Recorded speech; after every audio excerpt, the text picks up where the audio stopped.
says blood, it's like darker urine. If I can heal myself and like write the steps down and share them with you, maybe I can help you.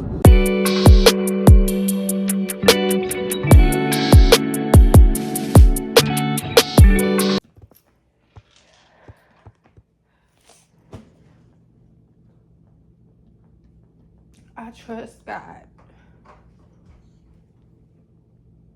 Gino and Hova just went with their dad to Chicago. I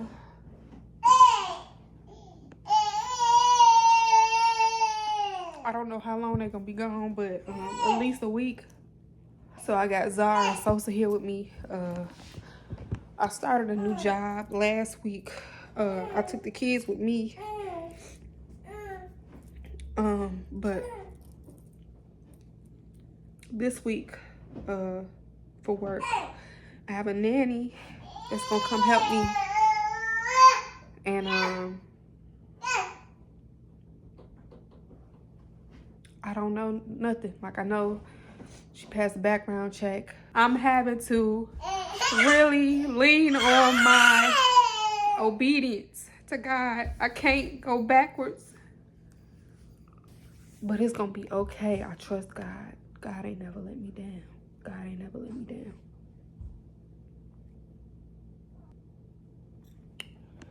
I did my due diligence on the nanny. I narrowed one down.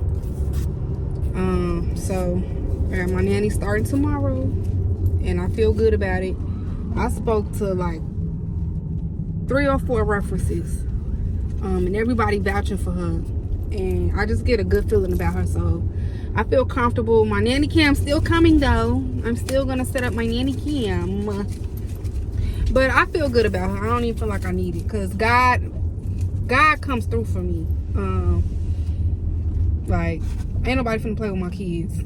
Like, God wouldn't even put nobody in my path to be like that. I got my first visit tomorrow at 9, so I'm about to go in the house, because I didn't go to sleep till like 3 this morning, because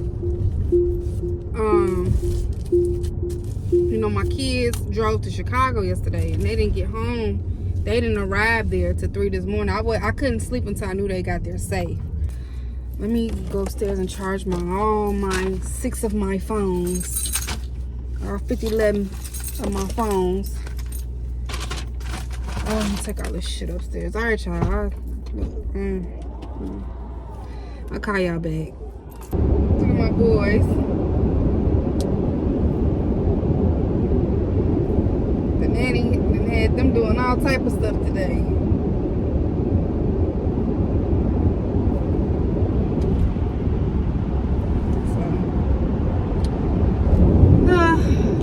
I feel good about the nanny. I feel really good about her.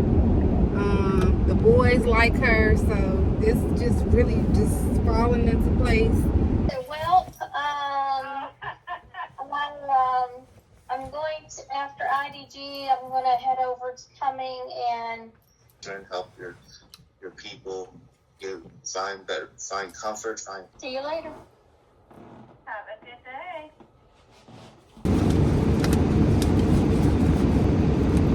It was a good week. I'm off work.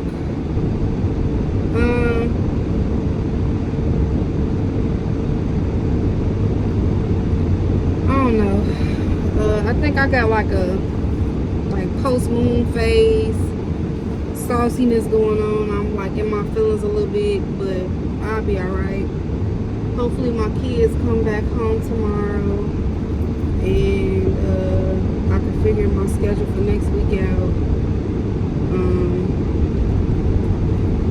I don't know. I'll talk to y'all later.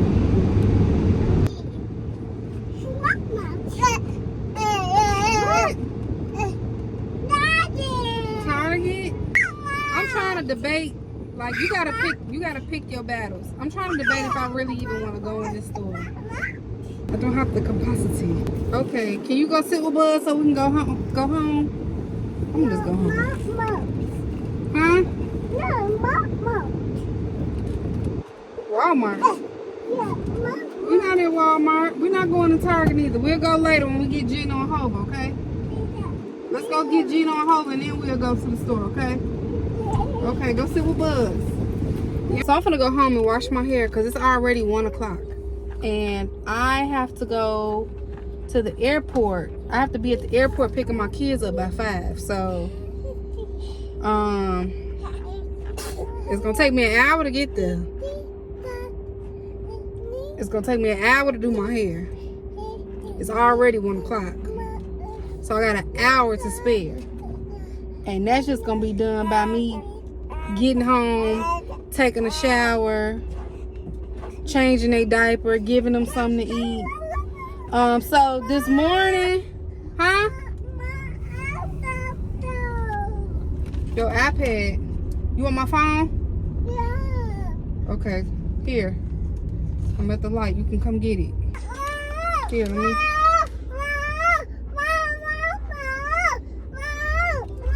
Here.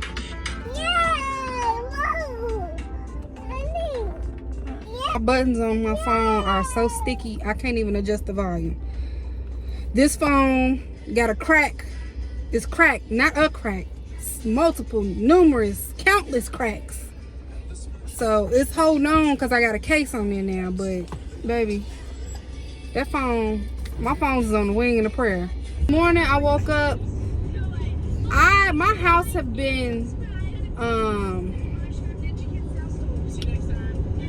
basically I started seeing a lot of wasps around my house. And if you live in Georgia, you know how vicious these bugs are. Like they be mobbing. Like these bugs out here be mobbing between the water bugs, the ants, the centipedes. Now I'm having a run-in with the wasp family, okay? They done built them a whole nest under my deck. And baby, I was calling around yesterday saying somebody could come remove it. So I'm like, what can I do to eliminate the problem? And I found out that they don't like peppermint oil. So what did I do? I Amazoned some pet and insect peppermint oil spray that's gonna be safe for us to inhale, but deadly to the pests. Okay, so that's what I did this morning. I sprayed the entire perimeter of the house. I sprayed the inside of the house. I sprayed the deck and my front porch. The wood is completely wet. It's probably dry now, but it was completely wet, and I did it at like 8 o'clock this morning.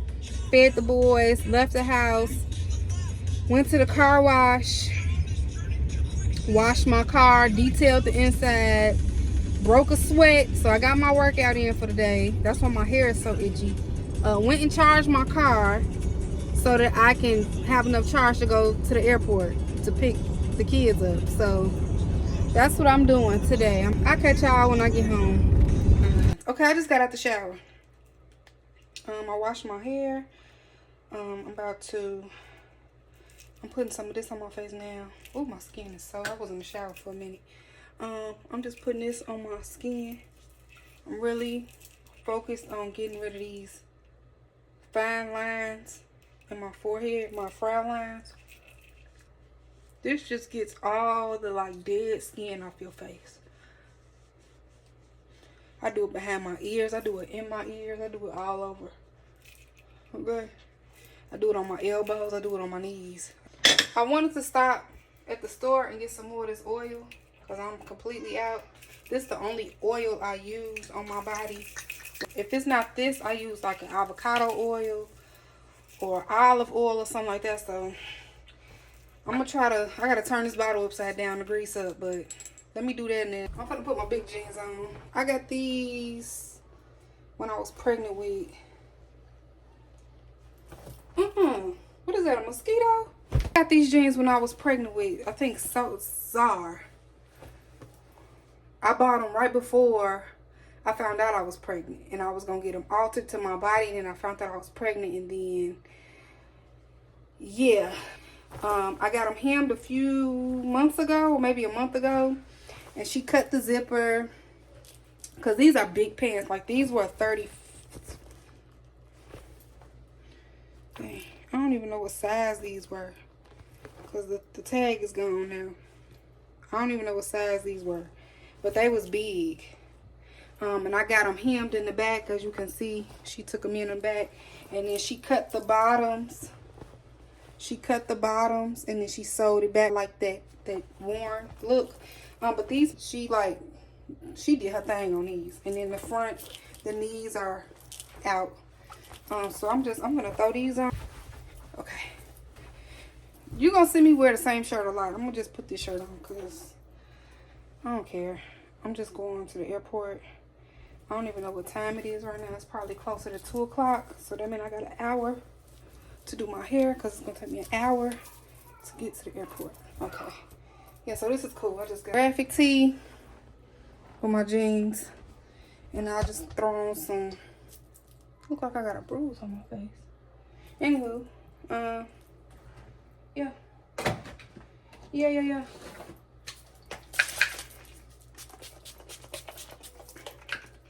Okay, so this is rose water. I always if I want to raise my vibration, I spray my face with rose water. I spray it anyway because it's a toner. It hydrates, moisturizes your face. This is what I use on my body. Well, I got to get some more of this, but I love this stuff. And then I use this too. So it's the body balm, and then it's the body oil. It's like sea algae.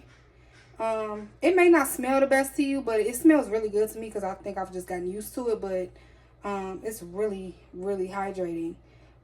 It's expensive. It's a little pricey, but it's worth it. So yeah, it's hard finding this size. I had to order this off Nordstrom, so I might have to go back on there and get that. But I'm just gonna get the strains off my brows real quick. I have my boys downstairs. They're playing nicely. 'Tis the season to call your power back. Okay, once you call your power back, then you got to get people up out your energy. I do not wax or thread my eyebrows because I don't trust nobody that much. So, and eyebrow waxing hurts. So, I'd rather just pluck my own eyebrows. And I like to keep them kind of full anyway. I just kind of clean them up. And if you know like how thick or thin you want your brows, like you just follow the line. Just follow the line. And then if you want to get real snazzy, you just take a little razor, like a free edge razor, or they got the ones that you could use for your face now, and just line it up at the top. This is what I do. I don't trust nobody to shape my face. Your eyebrows shape your face. I'm not giving nobody that much power over me, okay? Because if they fuck around and wax too much hair off, then you're going to be looking... you're going to be looking crazy. And then, like, it just takes your confidence level all the way down. Because you constantly looking in the mirror at your fucking eyebrows or lack thereof. Basically, I got all of Hova's birthday stuff. Her birthday is in 2 weeks. Knock that out. I ain't got to worry about that. So, all my coins... I could just save them because winter is coming. I am realizing that, you know, there's a difference between a bad person and an unhealed person. We all have the responsibility to heal. Like, you can't use like, oh, my mom and daddy did this, or my uncle did this. And you can't just carry that all your life and say, this is the reason why I'm like this. Like, you got to take responsibility of, like, it ain't all them. Like, you holding on to it is your fault. Like, you can't just hold on to stuff all your life. Because then you start bleeding on people that ain't hurt you. Or not even sent to hurt you. Like, people that's really sent by God to help you in your healing journey. But if you're not willing to let go of, and then I think a lot of times, like, people take on like their traumas and their pains and real like terrible things that have happened in their life. They take that on as part of their identity. So it's hard for them to like let go of that, because like, if you can't be defined by, you know, you the girl who daddy died and your mama died and all your family died, if you don't go by that, if you don't identify by that, Like, you got to make a new identity for yourself. Like, you have to find a new identity that suits you. And that can be very overwhelming, especially like if that's all that you identify by is trauma, which is most of our stories, right? So there's a difference between a bad person. Like, a bad person, I don't think anyone is like inherently bad. Like, I don't think nobody is just like born as a bad seed. I think our experiences make us scorn.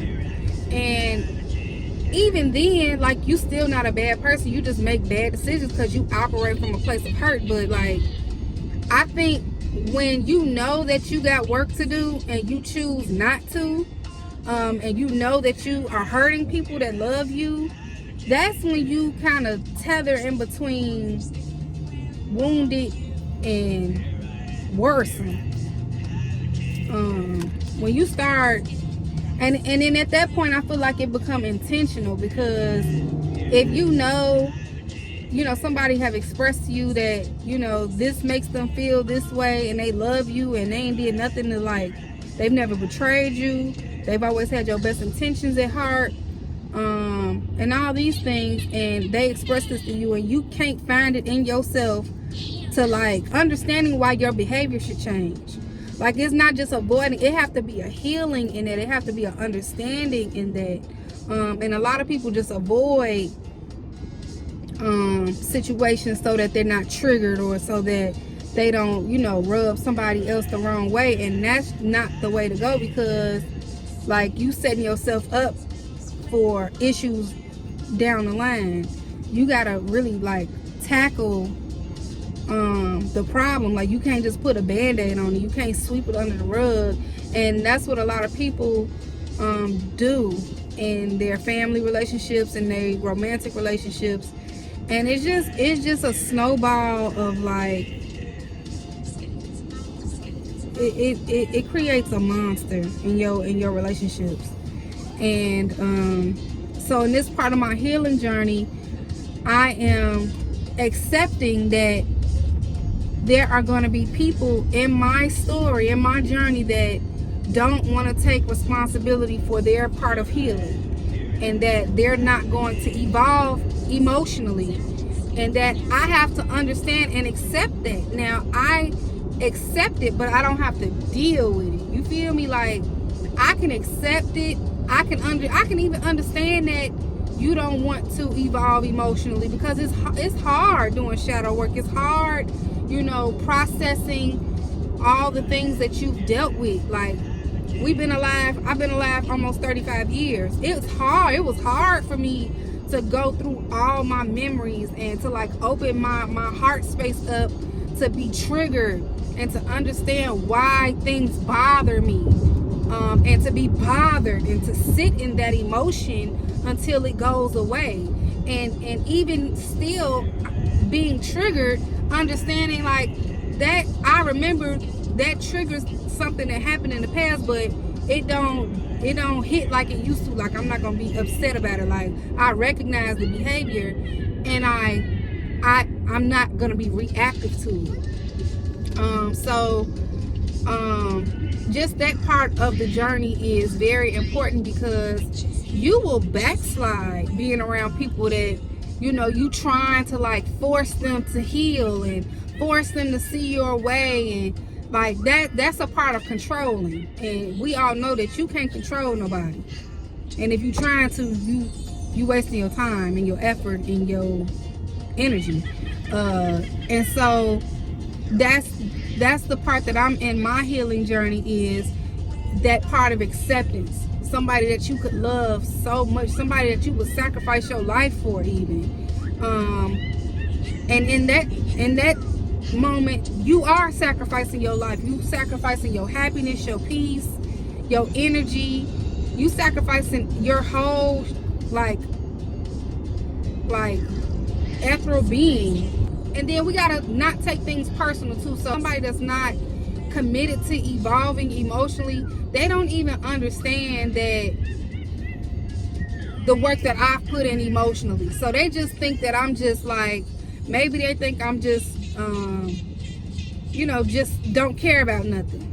But in fact, I care so much. I know that I can't control nothing, so I have to be detached. I'm connected to everything, but I'm not attached to anything. And so, you know, not taking things personally, because I know that we all are reflections of what we think we deserve in our relationships, in our environments. And so it can be very challenging being around somebody who has not done the emotional work. And we gotta learn to just let these people go. As hard as it may be, we gotta let them go, because like, if you don't let them go, you're gonna let yourself go. And it's just as simple as that. There is no tethering back and forth. You can still love these people, have, you know, very fondness in your heart for them, but like, you just are not able to, you get to the point where you're not even able to connect with these people anymore, because you at a different frequency. Frequency is like, you ever listen to the radio? I don't know, I grew up in the 90s, early 90s, and we had radios that had knobs, and you would have to turn the knob until you got to the desired station. And if you didn't get to that right turn, you would like hear static, or you would like be hearing two songs at once, or it'll just be like just chaotic in your ears. And I compare that to like when you are talking to somebody who not like at the same point or past the point that you are in your spiritual journey. Like, they can't understand you because you truly speaking a different language. And it's not to say that you better than anybody. It's not to say that, you know, it's not to say none of that, because like, you can't underestimate somebody's power of healing and progression. Like, one person might be like this, and then they may have a dark night of the soul and wake up and be light years past you, just because like something comes to them and they are able to heal. But if you just not able to like be on the same wavelength as somebody else, you're not going to be able to communicate. You're not going to be able to understand each other on no level. And it's hard, because when you love somebody, you will try to like do whatever you can, even if you're not like connecting with that person anymore. It's so hard to let people go, because you've been attached to them. Like, you've had an attachment, you've had a trauma bond, or and then, you know, when you realize that these people are, you know, y'all not on the same frequency anymore, and you realize that they don't hold the same emotional intelligence as you kind of feel bad for them, because you know in that moment that you can't take them with you. So it's really hard, but it's only hard if you keep it in your head. Like, you gotta just lean into what God wants for your life. Like, God has so much in store for me. I can't be tethered to like no person, no material thing, no place. I'm not tethered to nothing. Like, wherever God wants me to go, that's where I'm going. Whatever God put on my heart to say, I'm gonna speak it. I'm gonna be mindful, because I have the awareness to know that like, I'm not gonna be on here disrespecting people or name dropping or talking bad about nobody, because it ain't about that. It's about learning to love yourself. And when you love yourself, you move away from things that don't love you. And somebody that is not committed to evolving emotionally and improving their self-awareness and loving themselves, somebody that's not committed to loving themselves can't possibly love you. And so when you just accept that, you gotta take shit for what it is and move accordingly, you know. So that's where I am in my journey. And I don't know, like, you know, I didn't realize all these things, because, you know, if I'm still healing and learning how to like not take things personal, before this I'm thinking that, you know, somebody that's not committed to their emotional journey, their emotional healing, they doing shit intentionally. Like, that's how I'm taking it personal. Because I feel like you trying to attack me. I feel like you trying to destroy me. I feel like you trying to break my spirit. And some people may be like that, but I feel like the majority of people who just, the majority of people that make you feel this way are just unhealed, and maybe they don't know how to heal. Maybe they feel overwhelmed and don't know where to start, or maybe they just cowards. But that ain't for me to judge. That ain't for me to understand, because I'm focused on me. I gotta heal myself, and if I can heal myself and like write the steps down, write the things down that I did, and share them with you, maybe I can help you. But you gotta do the work. I can't do the work for you. And so that's what I'm learning in my journey. Like, as much as I love you, and as much as I want, you to be a great person, and for you to experience life and all that the universe has for you, if you don't see your cup being half full rather than half empty, baby, I can't help you. When you are with somebody that's not committed to evolving emotionally, a lot of times you have to shrink yourself. When you have done the work, and you recognize and you can call certain things out, it's triggering for the other person because they have not started healing. They don't see what you see, and so they may think that you come off as like a know-it-all, or you trying to like mother them, or you trying to be like treat them like they stupid, or because they have not done the work, so they're not able to like understand that I'm projecting how I feel about me. I'm not trying to attack you.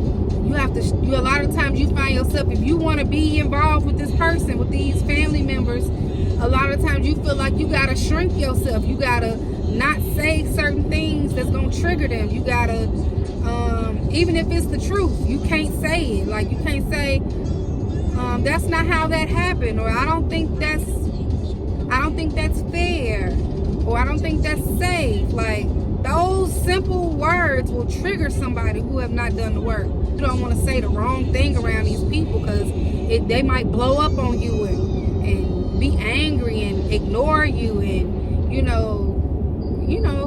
like, there's a list of consequences if you trigger the wrong person. When somebody is triggered, it takes them back to the trauma. It takes them back to the traumatic experience. Like, they living in that moment again. So you don't know if they gonna cry, ball their fists up, or you gonna have to call the police. Like, you don't know what to expect. So a lot of the times, to keep yourself safe, you find yourself balling up and getting in the fetal position, and shrinking yourself and making yourself small to be tolerated. And that ain't no space to live in. That's not a space you can thrive in, and that's not a space that is healthy for you.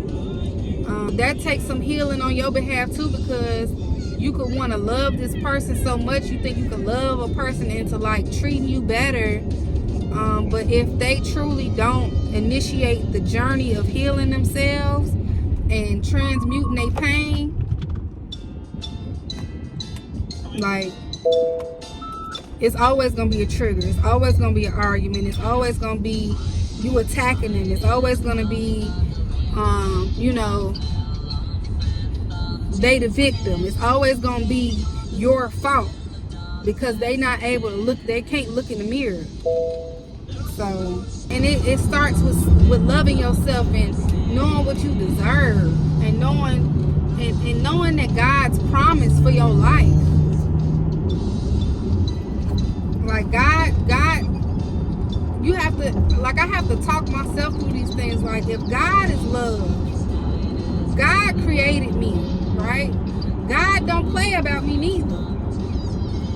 Why would God put somebody in my life to hurt me all the time, and to make me feel small all the time, and to make me feel stupid all the time? Like, that can't be from God. Unless I'm supposed to learn something through this experience, I'm supposed to somehow realize that maybe this is not just how the other person is treating me. Maybe I'm allowing this person to treat me because deep down, this is how I may feel about myself. Like, you ever thought about that? Maybe somebody is just not treating you that way. Maybe you are attracting them to treat you that way because deep down, that's how you feel about yourself. Because if you really felt like, I deserve this, I deserve that, you're not gonna treat me this way, I'm royalty, I got abundance planned for my life, abundance is my birthright. If you really thrive and live and understand that, and that's in your heart, you're not even gonna tolerate somebody to treat you like that. So you gotta take accountability too. You have to master yourself. Like, you cannot be a leader until you master yourself. How do you achieve self-mastery?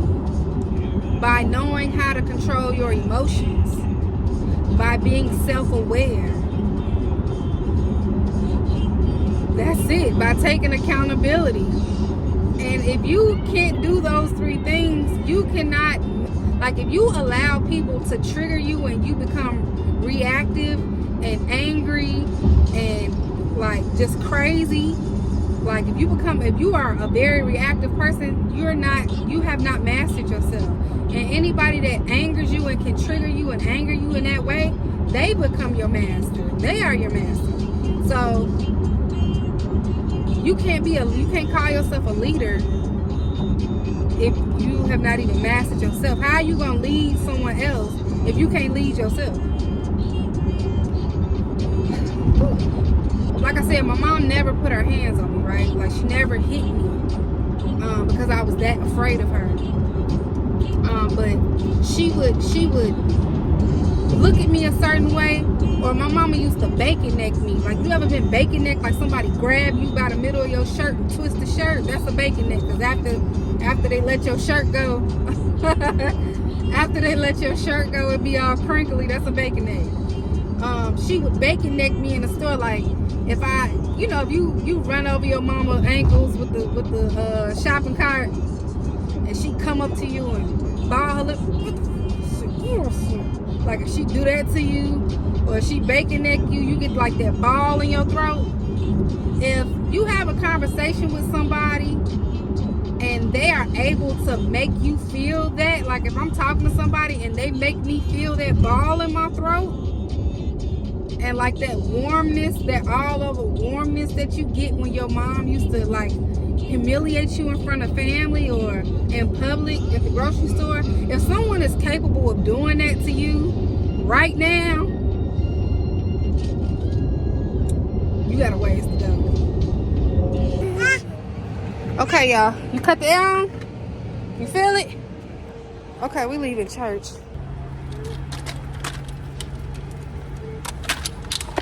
Oh, thank God. Because usually we'll still be walking. We'll be walking in this hot sun. It's 92 degrees. I found the park in the main lot today. Thank God. Because sometimes that'll turn you off. Or even going. Huh? I think that this weather might pass somewhere now. Girl, yes, it will. Ocean was cold in the car.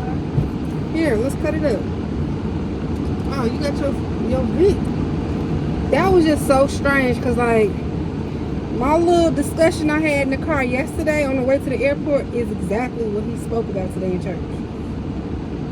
We're leaving Target. I went semi grocery shopping and it's so hot out here. I'm sweating. My hair is sticking to my body.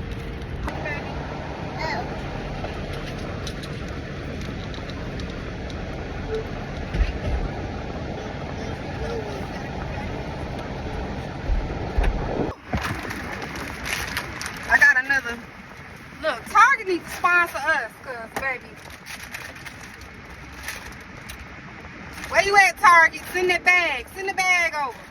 We gotta stop at the car wash because look what Sosa did to my freshly detailed car.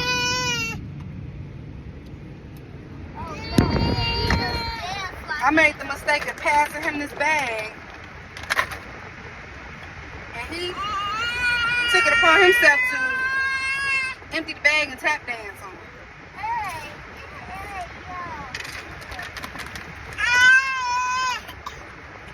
The bag looks empty. You know I'm a mama. I keep some soapy water in my car. So I'm about to go to the car wash and vacuum and scrub my mess down. Put that soap down, please. I just want to see Tomorrow. how it feels when and how it It's okay. tastes. It's okay. And I'm gonna cook dinner when I get home.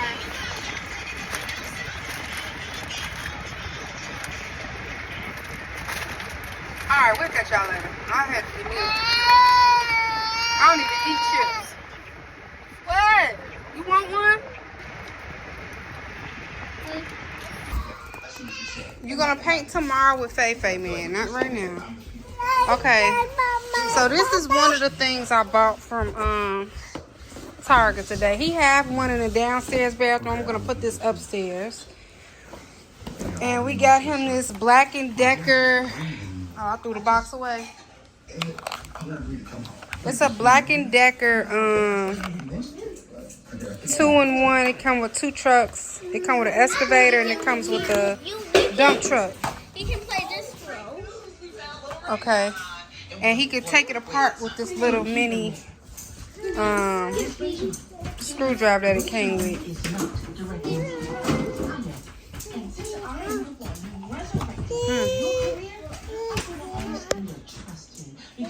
And he could take the whole truck apart with the screwdriver. That's cool. Hey, good morning. I woke up, got ready for work. I'm cutting up some potatoes for the kids. The nanny is on her way. I got a call in like 4 minutes, a meeting. And then I'm gonna head out. She should be pulling up. I'm just gonna season these potatoes and put them in the oven. And then I'm gonna make some biscuits. She can make the eggs. And we're probably gonna eat pancakes or waffles or something. And all that's in the freezer.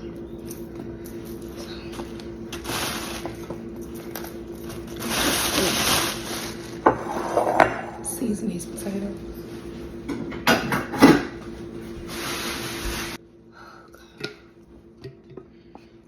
Yeah, this is getting ghetto. I'm gonna do all this for her, so all she gotta do is come in.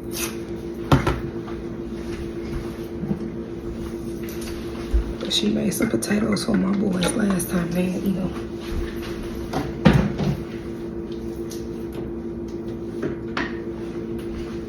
Which I'm glad she took the initiative to cook.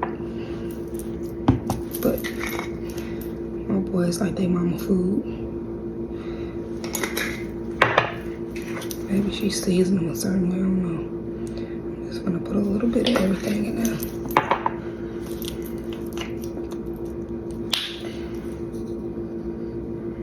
This is how I season my potatoes.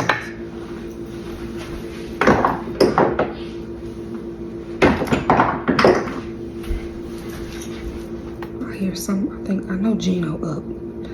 I laid all their clothes out last night. So, they know they need to read the rest of them library books. Shoot my hand. My hand is clear. They gotta read the rest of them library books. And they could just chill. I'm trying to figure life out, y'all. I'm trying to figure this shit out. I don't know. I got like 4 different people coming to help me this week because the nanny is transitioning out. That's ghetto. I'll talk about that later. It's ghetto though.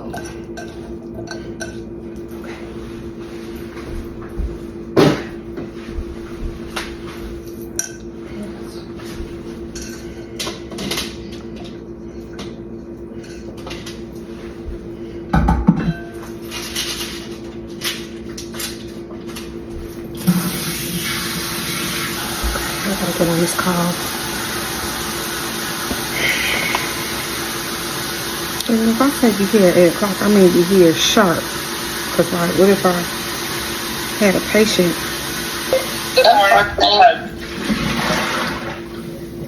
Before we get started, Just a couple of announcements. Wednesday, we have a mandatory meeting in the office. Casey starts with an H. Or every time she says blood, it's like darker urine. We could play Barbie when I come back home, okay? Happy Monday. It might be asleep when you come back. Nah, baby, I ain't gonna be gone that long. It's okay.